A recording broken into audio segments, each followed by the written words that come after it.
Namaste, and welcome to our continuing series on the essays on the Gita with our beloved Ranga. I have page 42, beginning with the sentence, moreover, every time we use soul force. So, he is discussing the principle of ahimsa. There are 3 chapters on this: violence and destruction and ahimsa. There is usually an idea in the normal human being that destruction is bad, it is something negative.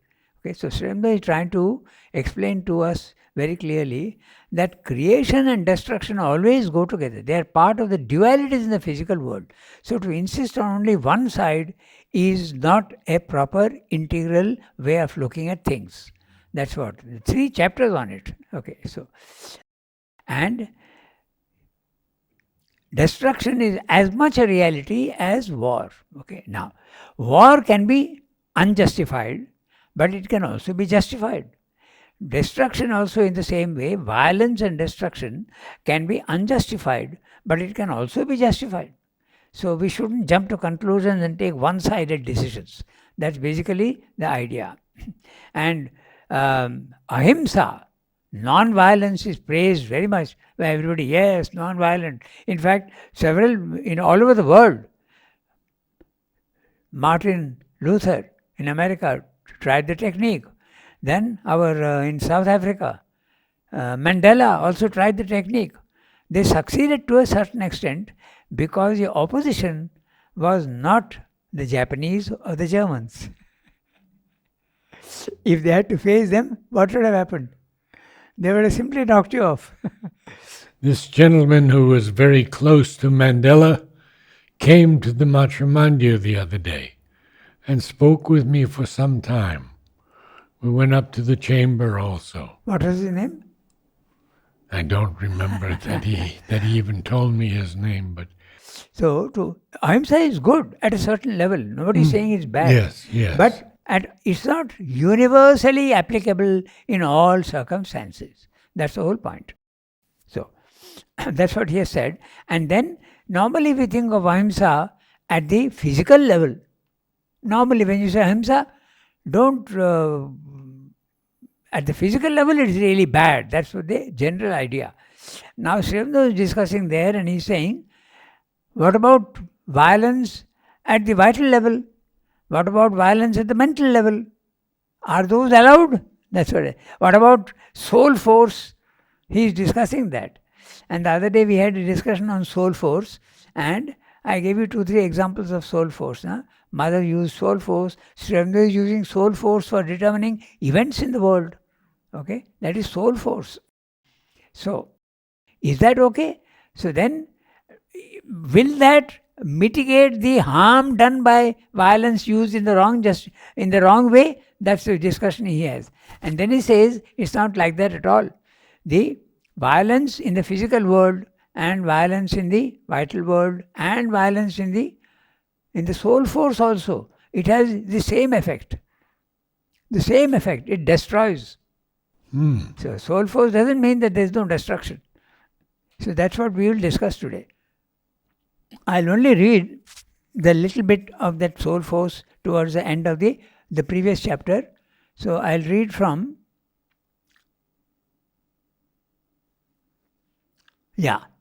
quite high up actually. We will use only soul force and never destroy by war. Okay, you got it? Yeah. So we will use only soul force and never destroy by war or any even defensive employment of physical violence. Srimdo is asking a question. Is that okay? Soul force is all right. It will not create any destruction. That's it. So Srimdo says, good. Though until soul force is effective, the asuric force in men and nations tramples down, breaks, slaughters, burns, pollutes, as we see it doing today, but then at its ease and unhindered. Okay. And you have perhaps caused as much destruction of life by your abstinence as others by resort to violence. So if you say, I am not going to employ violence you want to employ, you can. Like Gandhi used to say, you can kill my body, but are you going to kill my soul? It doesn't matter to me. By abstinence, you are doing more harm, Sremda is saying, because the opponent will have an easy access to finish you off. You are not resisting. So it can be worse, that's what he's saying. Eh? We will use only soul force and never destroy by war or any even defensive employment of physical violence. Good. Though until soul force is effective, the asuric force in men and nations tramples down, breaks, slaughters, burns, pollutes, as we see it doing today. But then at its ease and unhindered. And you have perhaps caused as much destruction of life by your abstinence as others by resort to violence. The effect is the same. Whether you, in other words, you cannot eliminate destruction in the world, whatever you do individually. I have a question. Yeah. Until soul force is effective. Yes. That means to say you don't have soul force, you don't resist by other means. You can defend yourself with arms, you can defend yourself by a moral stature, you can also defend yourself by soul force. But until you don't have that, the opponent will have a walkover. He'll just finish you off. That's what he's saying. Then he's saying something more interesting. He's saying, you have set up an ideal which may someday and at any rate ought to lead to better things. Yes, ahimsa is okay. It's an ideal which, if it is realized one day, it will be very good.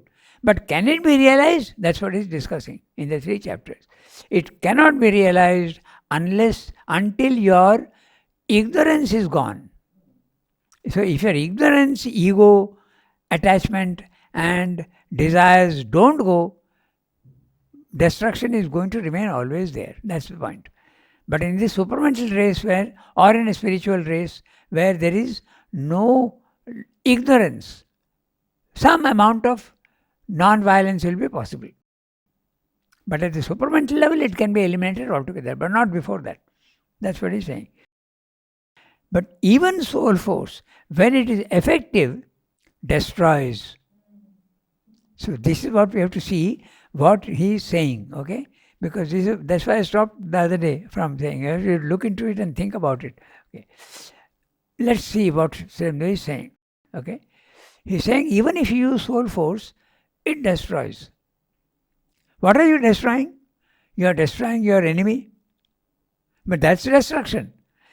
Whether the destruction is good or bad is not the question. You are destroying. Now, take the Second World War. Okay? Sremda was opposing it with soul force. Right? Very strongly. Very strongly he was defending, he was opposing the soul force. Why? Because Hitler was not only Hitler, but the Japanese also. They were wrong, hostile powers. They were anti-divine forces. The Axis powers, including Italy a little bit. Italy also was an Axis power. Mussolini. The Axis power. Mussolini. Mussolini? Yes, he was. Yeah. Of course, he was conquered very easily, but right. Germany and Japan lasted a long time. So, now he's saying, but even soul force, when it is effective, destroys. Only those who have used it with eyes open know how much more terrible and destructive it is than the sword and the cannon. Whoa. Okay? So, can be much more it can destroy. Then, so, if Sremda is countering Hitler, he's not going to fall into peace. There will be no peace. There will be even more intense war. That's what he's saying. That soul force also is not going to give you ahimsa. It is going to give you destruction. I have only heard, and I have read that Sri Aurobindo used Churchill as an instrument. Of course. But I don't know if he actually put the words into Churchill.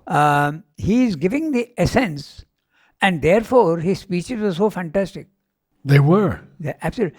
And Churchill, as a normal human man, was a despicable man. Absolutely. Everybody knows that. Yeah. But Sremda used him as an instrument. And Churchill knew this. Churchill didn't know that Srimdo is guiding him, but he knew, I know that there's a force guiding me. And that's why he was so sure of victory. In 1942, I think it was in the Dunkirk time, when all the British generals, they came to Churchill and said, start negotiating for peace. Right. He refused. Because 300,000 soldiers, the Allied soldiers, were on the Normandy coast. And there was no chance Germany could have just bombarded them and finished 300,000 at one stroke. But they didn't. From those guidance, okay. A fog came, which was untimely. Fogs don't come at that time. And they all crossed over in big boats, small boats, rowing boats, sailboats. It was an unbelievable phenomenon in the Second World War. Dunkirk. There's even several movies are there on it. Very interesting. So, then what happened? Once that was done, Germany was laid waste. Destruction. In Japan, it was even worse. Yeah. They were knocked out. 2 cities in 3 hours are completely destroyed. Soul force, destruction is very clear. Then there is another interesting destruction also that happened. As soon as India became free, okay, Srimda was putting all his force for India's independence. He says very clearly, I am not fighting now at a physical and political level, but I am fighting with my own way through my spiritual power, he says. Soul force and spiritual power, same. Then what happened? When India became free, was it only India becoming free? No. The entire colonial system all over the world, in 2-3 years it collapsed. This is something that is not very well known. Okay? But all the nations which were there under colonialists, because India was a crown in the British Empire.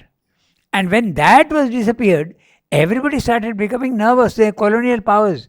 Oh, we are still going to be called colonial powers and will be looked down upon.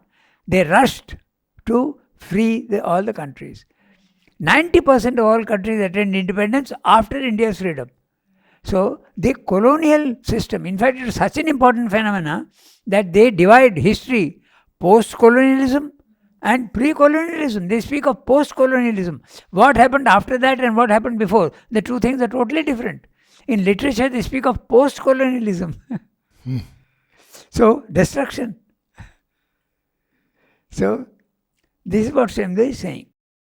Of course, Mother also telling Hitler to invade Russia. Yes. A lot of destruction. Millions were killed. That's right. Exactly. So, to jump to conclusions and think that ahimsa is an absolute value is not true. That's what is basic attention. Okay, so now, only those who have used it with eyes open know how much more terrible and destructive it is than the sword and the cannon. And only those who do not limit their view to the act and its immediate results can see how tremendous are its after effects, how much is eventually destroyed, and with that much all the life that depended on it and fed upon it. Evil cannot perish without the destruction of much that lives by evil. And it is no less destruction, even if we personally are saved and pain of a sensational act of violence. Even if you resist, maybe individually you have benefited, but are you establishing peace and abolishing violence and war in the world? No, it will continue. So that's what he's saying. Now we read the next para. Moreover, every time we use soul force, we raise a great force of karma against our adversary, the after movements of which we have no power to control. Now that's interesting. You are opposing your adversary with soul power, not with physical power. But you are ensuring the destruction of the adversary, and then you have no more control over it. Now I know what he's speaking about. Suddenly the idea has come. He is fighting the British, okay, with soul force. right? Before the World War. When the World War started, he realized that he has no control over the forces that he has put forward for the destruction of Britain. Now he has to support Britain, and he has no control over what he has done. That's what he's speaking about. It has just struck me. In fact, everybody in the ashram got annoyed. Why are you supporting the British? We have been fighting them. So he says that you don't have control over what you have initiated. Okay, so moreover, every time we use soul force, we raise a great force of karma against our adversary. Now, replace adversary by Britain as a colonial power in India. Okay, he is using his force to destroy. The after movements of which we have no power to control. Interesting. Now he has given another example. Vasishtha uses soul force against the military violence of Vishwamitra, and the armies of Hans and Shakas and Pallavis hurl themselves on the aggressor. This story about Vasishtha and Vishwamitra, I am just telling you briefly what it is. Since he has mentioned, we might as well know it. Vishwamitra was a king, not the sage. Maybe that afterward, but he was a king. And Vasishtha was a sage. And he had what is called the Kamadhenu. The Kamadhenu is a cow that yields all your wishes. Okay? This is a spiritual power that happens. The Sri Aurobindo says in the synthesis that consciousness and concentration have three powers. Okay? You can know whatever you want if you have concentration and consciousness. You can know whatever you want. You can acquire whatever you want. And you can become whatever you want. These are the three powers of consciousness. So acquire everything you want. So that's what happens when you go to a certain level of consciousness. Whatever you want, it is one of the 8 Ashtasiddhis, one of the 8 powers that yogis have to acquire anything that they want. Okay? So whatever you want comes to you. You must be very careful as to how you have to interpret this, because does it mean to say that I can get anything I want? Ice cream and wealth and good house and a car? No, because at that time you don't have any desire. So when you have got rid of your desire, then this can work. It's interesting. So that's what the students ask me. Oh, it's like that. Now, Kamadhenu is one way of putting it. Kamadhenu means the cow which yields all your wishes. Wish-yielding cow. But there is also, put in another way, they call it a Kalpataru. Kalpataru is a wish-fulfilling tree. Okay? But it's only a way of saying it's a power that you acquire when you go to the spiritual planes of consciousness. Okay? So, Vasishtha was a spiritual, he was a sage, and he had the Kamadhenu. Okay? Now it becomes a physical Kamadhenu. And Vishwamitra wanted that. And he comes and asks him, please give me that cow, I want it. And Vasishtha says, no, I'm sorry, I can't give it to you. Then he goes to war against Vasishtha. Okay? But Vasishtha uses soul power. He doesn't resist him physically. He uses soul power. So that's why he's referring to this. That's the story. The very quiescence and passivity of the spiritual man under violence and aggression awakens the tremendous forces of the world to a retributive action. And it may even be more merciful to stay in their path, though by force, those who represent evil, than to allow them to trample on until they call down on themselves a worse destruction than we would ever think of inflicting. He says it is better to oppose the adversary if necessary by force, but don't be, I am a peaceful man, I will apply ahimsa, I will not do anything. It is not enough that our own hands should remain clean and our souls unstained for the law of strife and destruction to die out of the world. However perfect and harmless you are not going to eliminate the violence and destruction in the world. For that to happen, there has to be totally different conditions. An entire race must come up which is free of desire, attachment, ego, and they are at a spiritual level. Then automatically peace and non-violence will reign. But not before that. Would this in any way be about the sun-eyed children who descend? The sun-eyed children are the supramental race. Yeah. They are the supramental race. Yes. They are, you remember the passage, they are the architects of the future, they are the builders of new things. Yes. They'll come with all these powers.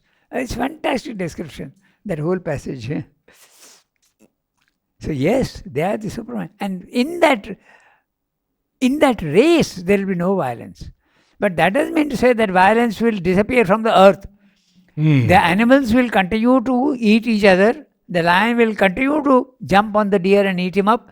Man also, there will be war, but no war and no destruction in the supramental race. That's the thing.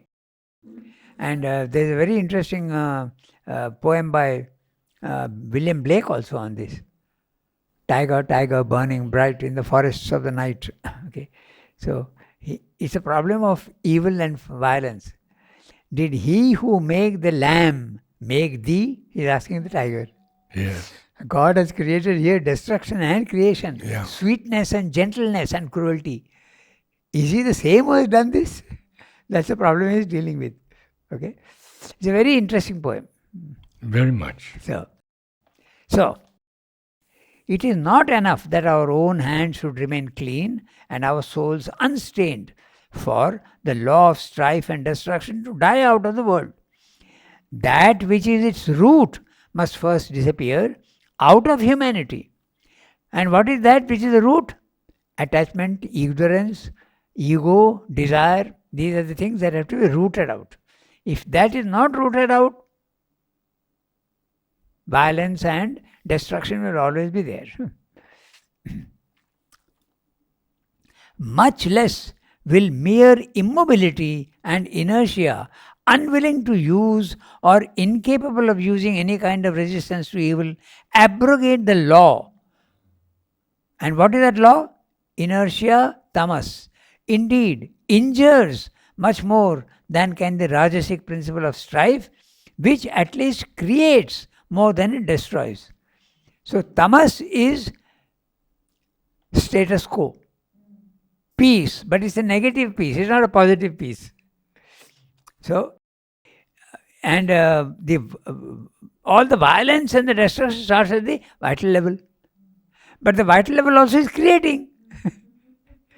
New life is being born and new. So this is, as soon as it comes, it is doing both. So they are allied. The duality is in the physical world. Okay? So, of strife at least creates more than it destroys. Therefore, so far as the problem of the individual's action goes, his abstention from strife and its inevitable concomitant destruction in their more gross and physical form may help his own moral being, but it leaves the slayer of creatures unabolished. The slayer of creatures is an S cap. Okay? It reminds you again of the 11th chapter in the Gita. Time the destroyer. He is destroying. He is telling Arjuna that I have already finished all these people. You are only the instrument in the physical world. Do that. And then he has a vision that there is destruction, constant destruction going on. All the Kauravas are running into his mouth and getting stuck in his teeth. It's a terrific description. Okay, so that's what he's saying. Now, we can go to the next one. For the rest, the whole of human history bears witness to the inexorable vitality and persistent prevalence of this principle in the world. It is natural that we should attempt to palliate, to lay stress on other aspects. Strife and destruction are not all. There is a saving principle of association and mutual help, as well as the force of dissociation and mutual strife. A power of love, no less than a power of egoistic self-assertion. An impulse to sacrifice ourselves for others, as well as the impulse to sacrifice others to ourselves. We'll go through it after we read the whole para. But when we see how these have actually worked, we shall not be tempted to gloss over or ignore the power of their opposites. Association has been worked not only for mutual help but at the same time for defense and aggression, to strengthen us against all that attacks or resists in the struggle for life. Association itself has been a servant of war, egoism, and self assertion of life against life. Love itself has been constantly power of death. Especially the love of good and the love of God is embraced by the human ego, have been responsible for much strife, slaughter, destruction. Self-sacrifice is great and noble, but at its highest, it is an acknowledgement of the law of life by death and becomes an offering on the altar of some power that demands a victim in order that the work desired may be done. The mother bird facing the animal of prey in defense of its young, the patriot dying for his country's freedom, the religious martyr or the martyr of an idea. These, in the lower and superior scale of animal life, are highest examples of self-sacrifice, and it is evident to what they bear witness. It's a very interesting discussion, and we have to see what is meaning. They are interlinked very much. Okay, good can be used for wrong purposes. Even the peace can be used for wrong purposes, and violence can be used for good purposes. That also is possible. So they are interlinked very strongly, absolutely. They go together. That's what he's giving examples now. We'll have a look at that. For the rest, the whole of human history bears witness to the inexorable vitality and persistent prevalence of this principle in the world. Which principle? That violence and destruction are always there. You can't avoid that. Okay, it is there. History is showing you that. Okay, we'll see examples. It is natural that we should attempt to palliate. To try to cure it temporarily. A palliative is that which relieves your pain temporarily, so not permanently. So any attempt at ahimsa is only a palliative. It doesn't last. That's what he's saying.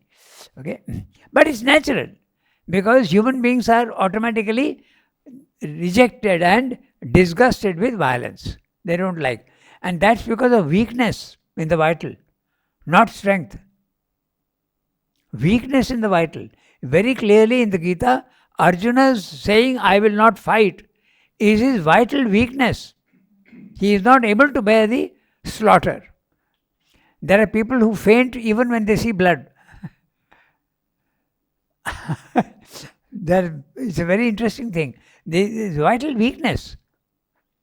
You should have the capacity to, or if there is an accident in the road suddenly, okay, and there are some people who will withdraw themselves. They will not go and try to help.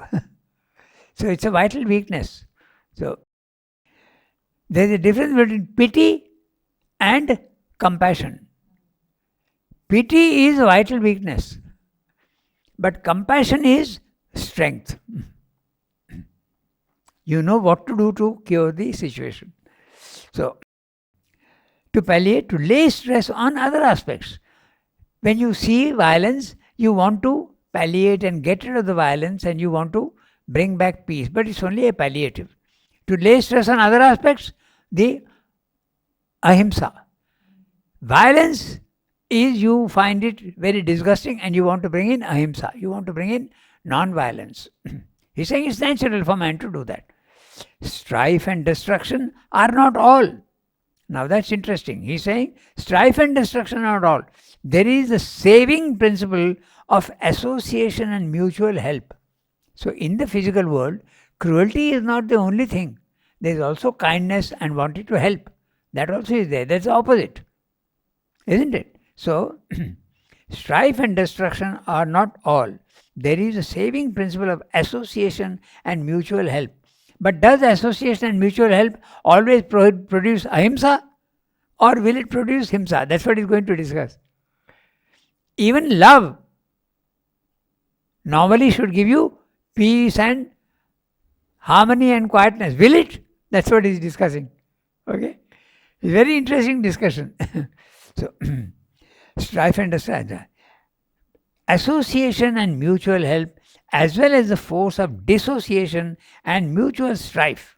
Okay? This is what happens. A power of love no less than a power of egoistic self-assertion. Okay? All these are the opposites, the dualities.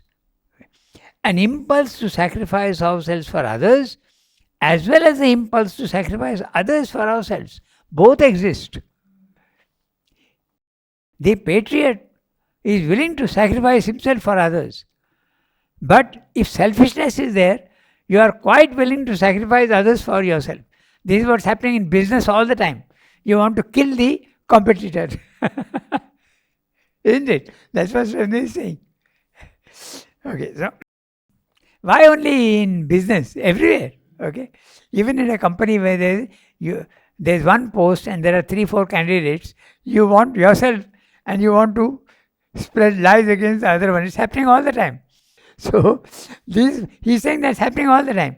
You want to help others and you can sacrifice yourself, but you also want to sacrifice others for yourself if you're selfish. Both the things are there in the world. It's not that only this is there. Then an impulse to sacrifice ourselves for others, as well as the impulse to sacrifice others to ourselves. But when we see how these have actually worked, we shall not be tempted to gloss over or ignore the power of their opposites. So, to say that we want peace, we want harmony, we want quiet, we want only gentleness, you are not being realistic. That's what Swami is saying. You have to look at both sides and understand the nature of reality, which is full of opposites. You will never be able to conquer an enemy only with kindness. You must know his weakness, also attack him. That's what he's pointing out. Okay, so we will not gloss over with a happy and very easy optimism. We'll see only beauty in the world. No, there's a lot of ugliness also in the world. That's what he's saying. You have to be very, very objective. We shall not be tempted to gloss over or ignore the power of their opposites. Association has been worked not only for mutual help, but at the same time for defense and aggression. That's what happened with India. We had a pact with Russia before we started the war in Bangladesh. Association. Okay? NATO, SEATO, these are all pacts for, they are associations, they are treaties, they are compacts. Why? Against the enemy. That's what Swami is pointing out. Association is not always something only for peace. It is also for war. Okay, so then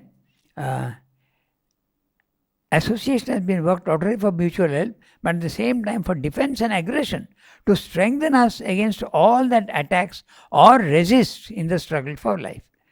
Association itself has been a servant of war. Very obvious. Or NATO. Okay? It's a servant of war. Egoism and the self-assertion of life against life.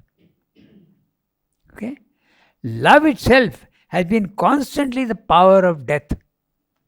The best example, Romeo and Juliet. Love leading to death. Okay? And this theme is so interesting. All over the world there are stories which parallel Romeo and Juliet. In India we have also Rastam and Laila Majnu. Okay? So everywhere these stories are there in all cultures. Recognize that these things always are there, the opposites. So, love has itself been constantly the power of death, especially the love of good and the love of God. Best example, the Islamic terror. They are killing for love of God. Or the Crusades also. Crusades, exactly. So, we are fighting for God. Okay? So, has been responsible for much strife, slaughter, destruction. Self-sacrifice is great and noble. Now he is discussing the self-sacrifice. Sacrificing others he has already dealt with. Okay? So now self-sacrifice is great and noble, but at its highest, it's an acknowledgement of the law of life by death and becomes an offering on the altar of some power that demands a victim in order that the work desired may be done. This. Very interesting. Even human sacrifice Yes. has been all over the world.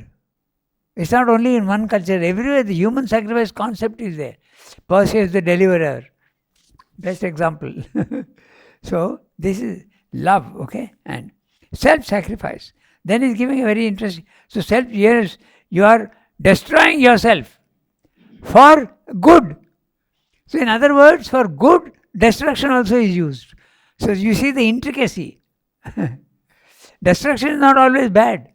Destruction can also cause good and love.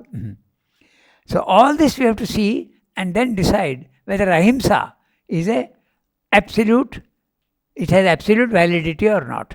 That's what Swami is pointing out. Okay? So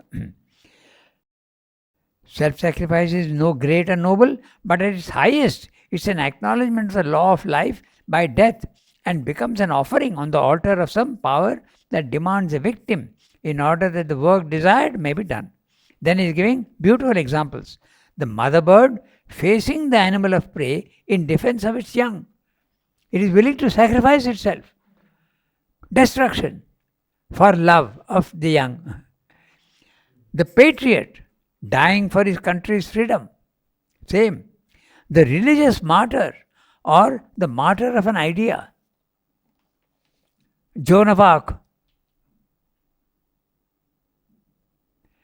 Then Socrates. He had the idea that you trying to reform society. He was poisoned to death. Okay. Even in our story also in Meera, okay, Meera, she was given poison. She didn't die because of her reliance on Krishna. So this is what he's saying, that always the martyr of the idea. In Europe, any martyr of an idea? Martyr, I can't remember. But in the French Revolution, many of these people who fought for the change, égalité, fraternité, Danton, Robespierre, all of them were guillotined.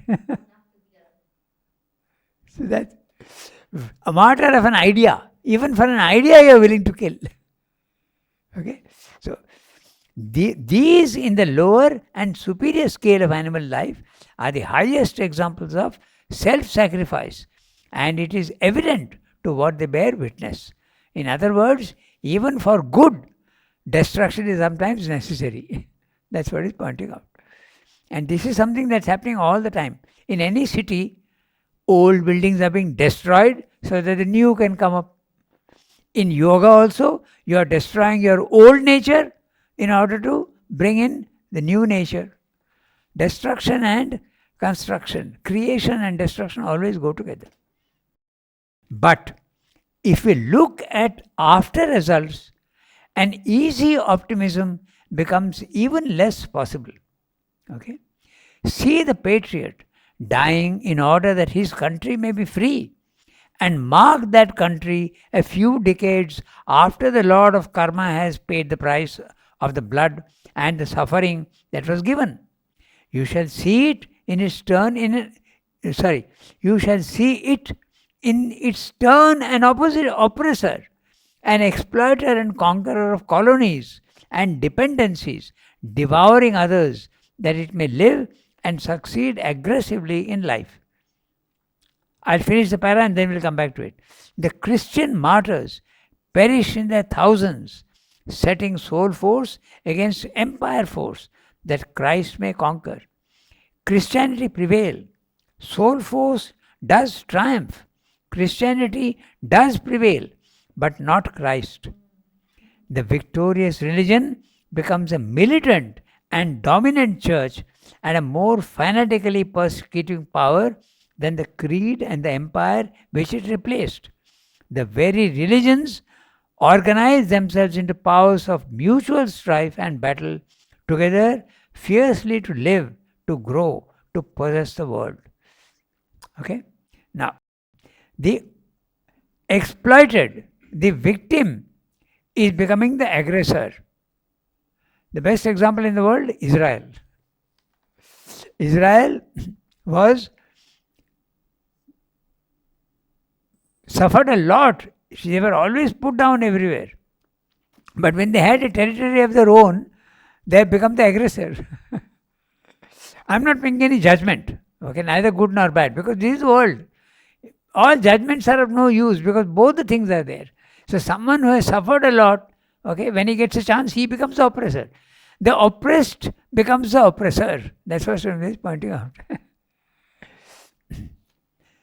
So, quickly we'll go through. But if we look at the after results, an easy optimism becomes even less possible. The easy optimism, look only on the sweet mellifluousness of life and don't see the ugliness. That is not something that is, that's not the right way of looking at things. Okay? You have to see both, judge both. There is this and that. Then only you will come to have true knowledge.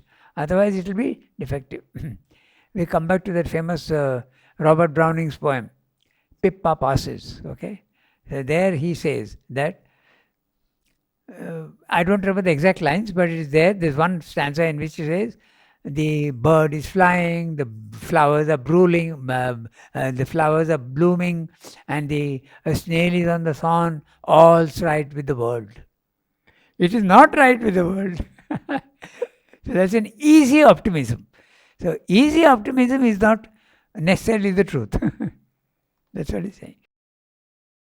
And mark that country a few decades after the Lord of Karma has paid the price of the blood and the suffering that was given. You shall see it in its turn an oppressor, an exploiter, and conqueror of colonies and dependencies, devouring others that it may live and succeed aggressively in life. Okay. The Christian martyrs perish in their thousands, setting soul forth against empire force, that Christ may conquer. Christianity prevail. Soul force does triumph. Christianity does prevail, but not Christ, not the real spirit. Sri Aurobindo doesn't mince words. So, Christianity has prevailed, but not the ideals of Christ.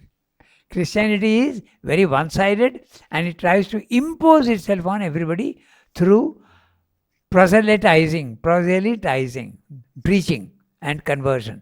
So that's what it's saying.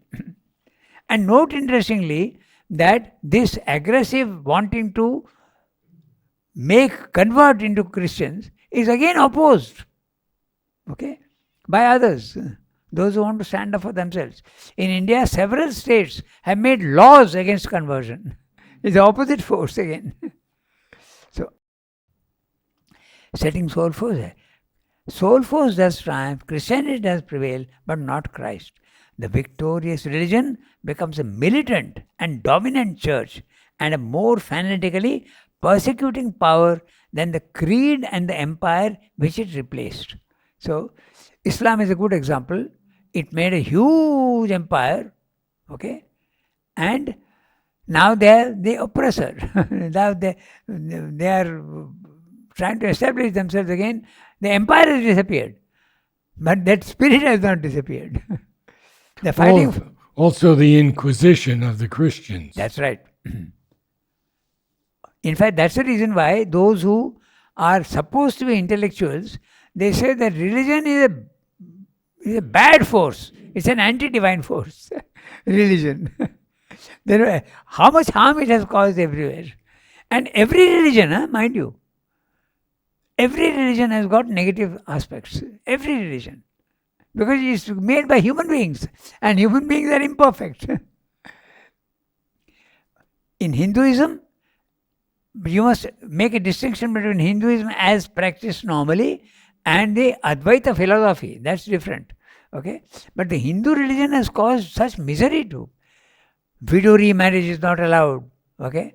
And they are banished. When there is a young widow is there in the house, you are a sign of inauspiciousness. Go away to Varanasi and remain there. There's a whole place where widows are there. And so many other things are there like that. Every religion. What about the oppression of the Shudras in India? It is still going on. Misinterpretation of the scriptures. So this, in every religion it has been there. So, and a more fanatically persecuting power than the creed and the empire which it replaced. The very religions organize themselves into powers of mutual strife and battle, together fiercely to live, to grow, to possess the world. We stop here today. So what's the burden of what he's saying, which he'll continue for 2 more paragraphs? That not that easy to bring peace, and unless you change mankind and change the human nature into something better.